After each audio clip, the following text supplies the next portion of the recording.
Hello friends, இந்த வீடியோவில் நம்ம இன்னைக்கு புக் மை ஷோ ஸ்ட்ரீமில் ஒரு ஆக்ஷன் த்ரில்லர் படமாக வெளியான மியூசில் படம் எப்படி இருக்குன்னு தான் பார்க்க போகிறோம். இந்த படம் புக் மை ஷோ ஸ்ட்ரீமில் தமிழ் டப்பிங்கில் அவைலபிளாக இருக்கு. ஜான் ஸ்டால்பர்க் ஜூனியர் டைரக்ஷனில் ஆரோன் எக்கார்ட், ஸ்டீஃபன் லாங், பால் ஜோஹன்சன் மற்றும் பலருடைய நடிப்பில் இந்த படம் வெளியாயிருக்கு. படத்துடைய ரன் டைம் 1 hour 40 minutes இருக்கு. இப்போ இந்த படத்துடைய கதை என்னன்னு பார்த்துடலாம். படத்துடைய கதாநாயகன் ஒரு போலீஸ் ஆஃபீஸராக இருக்காரு. இவருடைய பார்ட்னரா K-19 டாக் ஒன்று இருந்திருக்கும். அந்த டாகோட இவர் பேட்ரோல் பண்ணிட்டு இருக்கும்போது ட்ரக் அடிக்ட்ஸும் கிரைம் சிண்டிகேட்ஸும் அதிகமாக இருக்கிற ஒரு ஏரியாவில் ஒரு இன்சிடென்ட்ல அந்த டாக் கொல்லப்படுது. தன்னுடைய டாகோட இழப்பு தாங்க முடியாத ஹீரோ இந்த லாஸ் எப்படி எதிர்கொண்டாரு, இதுக்கு காரணமா இருக்கிற அண்டர் கிரவுண்ட் கிரைம் சிண்டிகேட்டை ஹீரோ எப்படி ரிவெஞ்ச் எடுத்தார் அப்படின்றத இந்த படத்துடைய கதையே. இப்போ இந்த படத்துடைய பாசிட்டிவ்ஸ் அண்ட் நெகட்டிவ்ஸ் சேர்த்தே பார்த்துலாம். ஆரோன் எக்கார்ட்டுடைய பெர்ஃபார்மன்ஸ் இந்த படத்துக்கான பிளஸ்ஸாவே அமைஞ்சிருக்கு. இந்த படத்துல ஒரு ஆக்ஷன் அண்ட் எமோஷனல் சீக்வன்ஸ் அவரோட பெர்ஃபார்மன்ஸ் மூலமா எலிவேட் பண்ணி காமிச்சிருக்காரு. இவருடைய டாக் இறந்ததுக்கு அப்புறமா வேற ஒரு K-19 டாக் இவருக்கு பார்ட்னரா தேவைப்படும். அப்ப ஒரு சில்வர் டீத் கட்டப்பட்ட முரட்டுத்தனமான ஒரு டாக் இருக்கும். அந்த டாக் கிட்ட போறதுக்கே எல்லாரும் பயப்படுவாங்க. பட் அந்த டாக் இவர் எப்படி ட்ரெயின்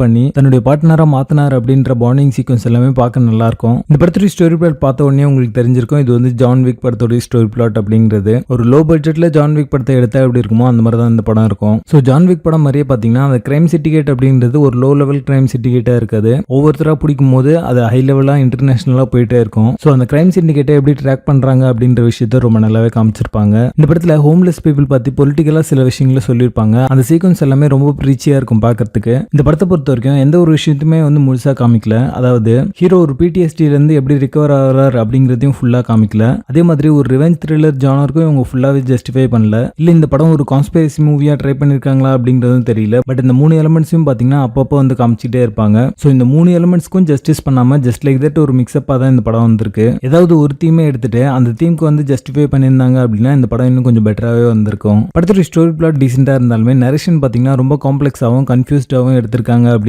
சொல்லலாம். படத்தை முடிச்ச விதம் பாத்தீங்கன்னா ரொம்ப அப்ரப்டா முடிச்ச மாதிரி இருக்கும். மொத்தத்துல இது ஒரு அண்டர் குக்டு மூவியா தான் வந்திருக்கு. தமிழ் டப்பிங் நீட்டா லிப்சிங் கூட ரொம்ப நல்லாவே பண்ணிருக்காங்க. படத்துடைய பேசிங் ஆவரேஜா இருக்கும். மொத்தத்துல இது ஒரு ஆவரேஜான ஆக்ஷன் த்ரில்லர் படமாக வந்திருக்கு. எந்த ஒரு எதிர்பார்ப்பும் இல்லாம ஜஸ்ட் ஒரு லைட் என்டர்டெயின்மெண்டா ஒரு முறை இந்த படத்தை பார்க்கலாம். படத்துல அடல்ட் கண்டென்ட் இல்ல. இந்த படத்தை நீங்க ஃபேமிலியோட பார்க்கலாம். மியூசில் படத்துக்கு எங்களோட ரேட்டிங் 4.75 out of 10.